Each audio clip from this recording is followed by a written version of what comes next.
Nigeria's high-level security delegation has just returned from Washington, D.C. after a series of high-stakes meetings with top U.S. officials. The Nigerian delegation, led by National Security Advisor Nuhu Ribadu, the delegation met with the U.S. Congress, the State Department, the National Security Council, and even the Department of War. The agenda? Nigeria's worsening insecurity and the growing international concern over alleged religious-motivated violence.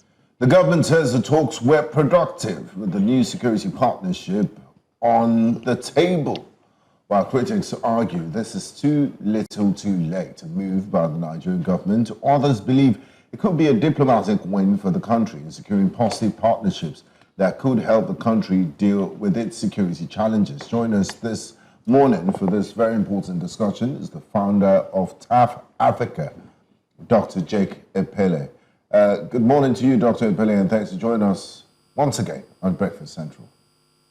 Good morning. Thanks for having me. Now, Dr. Epelle, what do you make of this visit? Some have criticized it, saying, you know, the high echelon of the Nigerian security architecture traveled to the United States. The Inspector General of Police, the National Security Advisor, Director of the Intelligence Agency, and also, the Chief of Defense Staff at a time of heightened insecurity in the country. So they're wondering if this visit is more about managing Nigeria's image abroad than solving the root causes of insecurity and dealing with it decisively. After all, they said charity starts at home. Well, this was a, so to speak, a high-level diplomatic delegation by Nigerians, obviously representing the president. But this high-level diplomatic delegation decided to kickstart their visit with a very low-level arm of government, which is the legislative arm. I didn't see any business where that level of government officials on the part of Nigeria will go and sit down with a House of Rep member who was literally lecturing them on how to take responsibility, which is what happened by Hezinger, who told them to their face that they came here to drink coffee and to make excuses. You know, what happened to our House of Representative Committee on Defense? Why didn't they segment the delegation and have that committee chairman or some of his members go to meet House of Rep members? Why would a sitting Minister of State for Foreign Affairs, Minister for Defense, the IG, that I don't see what his business joining that delegation would be, you know, and all these very highly placed government officials going to meet a very low threshold for diplomatic engagement. You know, I think that was first what I would say a diplomatic deflection that never worked, because they wanted to change the narrative and say to them and the world that, listen, we're doing something about the security challenges. First, the way and manner the government went about it, that they immediately, Donald Trump said that they went into denial mode. Oh, there's nothing like that. It never happened. And then they began to get intel that, hey, you're dealing with Donald Trump. He's going to take this matter much more than you can handle. And then they start running around. Why do we get into this diplomatic quagmire? Why do we get into these diplomatic reactive tendencies where we're trying to correct an already spewed out of control narrative? I think that's one of the major errors. They didn't do a proper assessment of who they are going to meet. NSA should meet an NSA. There is an NSA in the US, Donald Trump, National Security Advisor. The defense should meet the Secretary of Defense, and I wish we had a diplomat, because if we had a diplomat, he would have done proper checks and then advised them, this is the person you meet, because whether we are third world that they call us, and America is first world, in diplomatic setting, we are the same. We are the same. If you recall your ambassador, we will recall our ambassador. We are the same. And so I think it was more of a humiliation on the part of the diplomatic delegation. I don't know. They should tell us what were the things, what were the benefits of this trip, because everything they tried to explain didn't hold waters. It's either the government official in America is berating them or giving them a lesson or telling them outrightly you are not taking responsibility. And of course, the Nigerian public here, we don't care about that visit because we wanted to see concrete benefits for it. In fact, in the midst of the visit, the insecurity scaled up. People were being kidnapped, bandits were on the rampage, and this idea, and I keep saying this idea of trying to play what would look like the Northern game. Oh, these guys are not terrorists. Oh, we need to appease them. It's poverty that is driving them. Let's not kill them.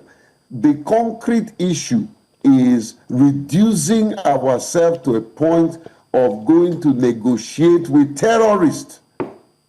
And I hear from certain quarters that not only some of them have been de-radicalized and entrenched into the military. That's a time bomb, if that is true.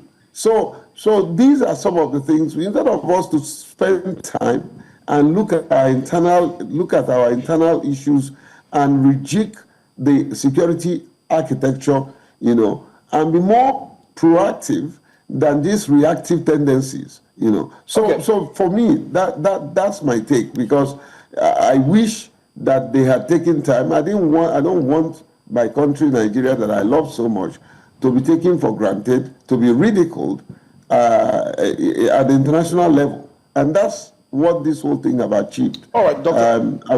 I wish NSA had sat back and rejig the security architecture and get result. Then carry that result to them to say, yes, you said this. Yes, we know this is happening. This is the action we have taken. They had no strategy. And like Olive did ask, they are spending our taxpayers' money. All of a sudden, everybody wants to go abroad. They go and negotiate. Do we need that level of a number of people to go and start engaging? We don't. Many of them don't have diplomatic engagement experience.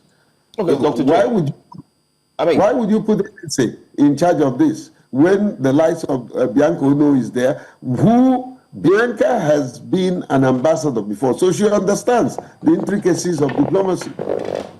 Go ahead.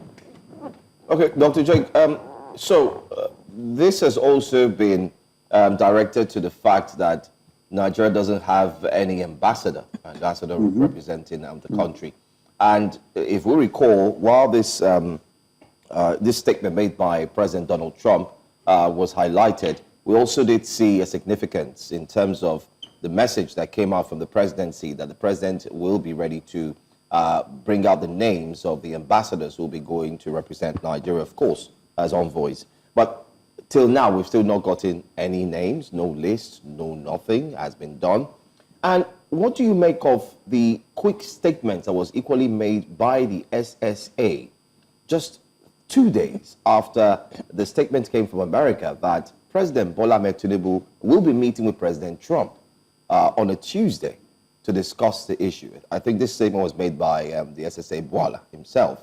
And nothing happened before we now saw this high-level profile, persons who went to the United States. What do you make of all these statements? Every single thing happening all at the same time. Mm-hmm. Well, Obviously, listen, you don't need an IQ of a mushroom to know that they tried to get an appointment for the president to meet with Donald Trump, and the White House turned it down. I mean, they don't work like us. Everything is scheduled. Everything runs on schedule, you know. And for you to just come in and say, oh, you want to meet the president of the United States, you know, you may have to wait for like 2 months because they work strictly on schedule, you know, and nobody changes that. Not even the president himself changes that. So that's another a very concerning announcement and move. Why wouldn't they, before you announce that kind of thing, you would have sorted yourself out. You know that you're on schedule. You know that you have the appointment. They didn't have that. They wanted to just quickly give us the impression that they are doing something. And that's the backlash, you know.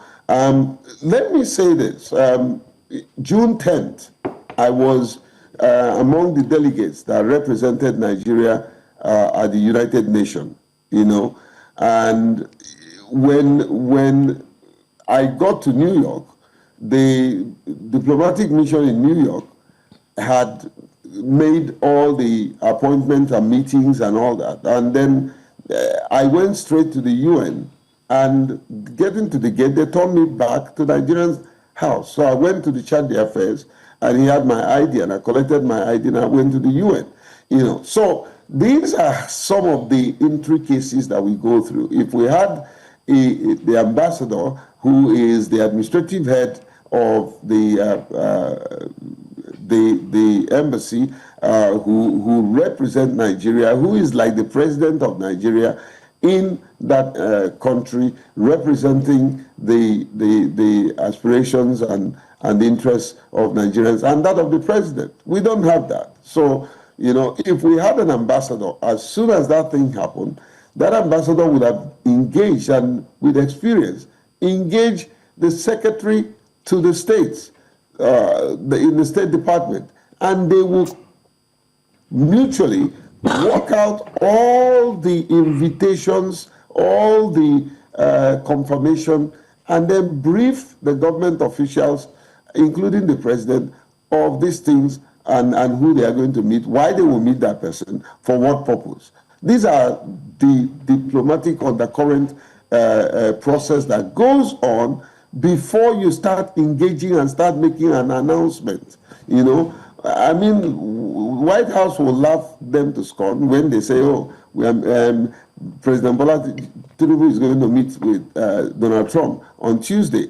And the people say, well, we don't have that on our schedule. It's not going to work, you know. So that's how what happens. So in direct answer to your question, you know, it shows our diplomatic immaturity channel and how we do things, and the way and manner we don't take things seriously. And then the backlash of such move in the diplomatic world is a different kettle of fish. It's not politics, it's diplomacy. And if you want to play in that game, you have to learn the simple ethics of diplomacy. Tell the truth in love without hurting. And if you have to hurt in such a way that you can still smile. The trade of the diplomacy is telling you to go to hell, and you look forward to going to hell. Now, since you've brought about telling the truth, how important is the conversation or the idea of clarifying whether or not there has been a genocide against Christians? Because that has been the core of the conversation that we've seen so far. Is that an important element to look at in the whole conversation? Well, listen, I've engaged on this, and I've given my opinion concerning this. I think the term genocide is not properly used.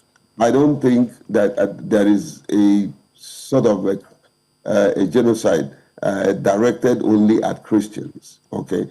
But what is truth is that Christians are being killed, and the number is more than Muslims.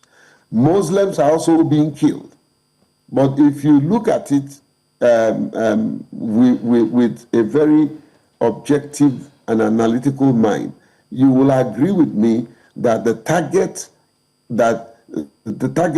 against Christians far more outnumbers the target against Muslims, and there are people that are playing on this politically and economically. That the more we have the security challenges, the more the undercurrent security operatives that even the government engages, the more they create the room for this stupid, and I'm sorry to say, and I'll say it, is a stupid ideology of trying to appease a terrorist, and that's why some military people that have been at the helm of affairs, some of them have been retired and removed. They never subscribe to that principle. You can't negotiate with a terrorist. You cannot negotiate with a bully. If you keep doing that, you will keep getting the pinching and the punching from that individual, So it has become a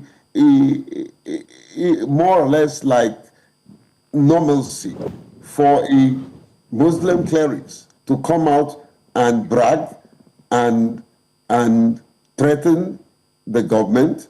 The same thing with a Christian clerics coming out to brag and threatening the government. They have normalized it, and because if you want to do anything, they say, "Oh, leave it. This is religion. It's going to create problem." You cannot continue to accommodate criminality covered in cassock or Islamic gown. It shouldn't happen. There are some of them, they were called all kinds of names, clerics. These guys, they live like kings.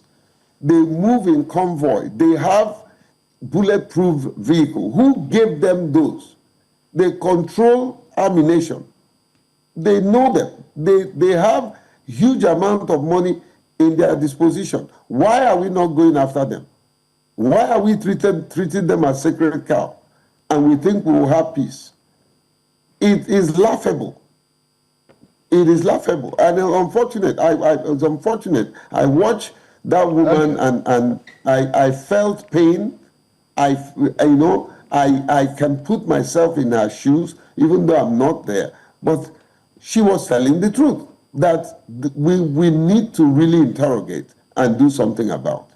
Absolutely. And do something about it is what the federal government's high-powered delegation to Washington will say they've done. And they didn't just come back empty-handed. The federal government, I don't know if to say or claims at this point in time, but it says it has secured U.S. cooperation to tackle terrorism and banditry. What does and what should that mean in actual practical terms? Are we talking intelligence sharing or boots on the ground to aid security agencies in battling the security challenges? Ideally, from your perspective, what sort of help and cooperation should we get, or do we need them to come all guns blazing? Empty words, no substance. You don't just come and make such an announcement without substantiating it. They're empty words. Look, we also do have trickles of intelligent information that Americans feel that we are not serious in tackling our insecurity problem. They feel that there are compromises even within the government circle about this terrorism. There's no doubt, there's a possibility that there are some people in government that are still funding these people for political reasons. And there are some people who have political interests that are still funding these organizations, for political reasons, and sometimes it says that whatever comes around. This same group of people today, most of them that are complaining, were the same group of people who went to America and invited them and used all the diplomacy and political machinery against Goodluck Jonathan. And Goodluck Jonathan lost for it. And now it's happening to them, and they are crying wolf. So to the statement that was issued, I challenge them to tell us the substance. When what kind of help are we getting from America in concrete terms? You know, are we getting military armaments? Are we getting capacity building for this thing? Are they going to come boot on the ground to help us direct some of this counter-terrorism and all the boundaries that we're going through? You know, when is this going to stop? Till today. Maybe they will say, well, I'm not a security person, I will not know. However, I haven't seen a strategic, clear path that we can look at to say, we are sure this government is going to solve this problem. I'm not being pessimistic. I'm optimistic that we will get results. But they need to show me the compass that leads to that destination that we can say we are getting results. All right, Doctor. And finally, the prosecution. The same people that they are arresting, they never prosecute them. What they will do is they say they are doing Deradicalization. Radicalization, thank you, my dear. You know, and then who? Check all the people that have gone through that process. They will always come back worst. So there is no clear strategy. It's an empty statement until they show me or show us substance. All right, Dr. Jake, I have two questions to ask just as we look to wrap this conversation up. My second question will come later on, possibly after you answer this one. This is quite interesting in terms of when we look at the current situation Nigeria is going through. Interesting in the sense that River State, a state that is so dear to you, we did see a little fracas that happened within the state. And then, if you recall, a state of emergency was called immediately. There are a few persons who feel the insecurity in Nigeria has gotten to a level in which the president should be able to call for a state of emergency in some of these major localities and states that are bedeviled by the incessant killings and so on. Take, for instance, Plateau, name them. I mean, we all know these states whenever we talk about them. But it seems like there's no state of emergency. I mean, you've been in the middle. So do you think, or what do you think practically, that should the president call for a state of emergency on Nigeria's insecurity, or should we keep trying to handle the situation the way we are going right now? Okay, Joe, let me start by telling you why the president is literally playing catch up, you know. He wouldn't do that because of his own political interest. You know, they feel that, some of these northern states is something, once you touch it, there will be a backlash, a political backlash. And by the way, it will interest you to know that I'm in River State. I'm in Port Harcourt this morning, and I'll be here for some time because we're helping to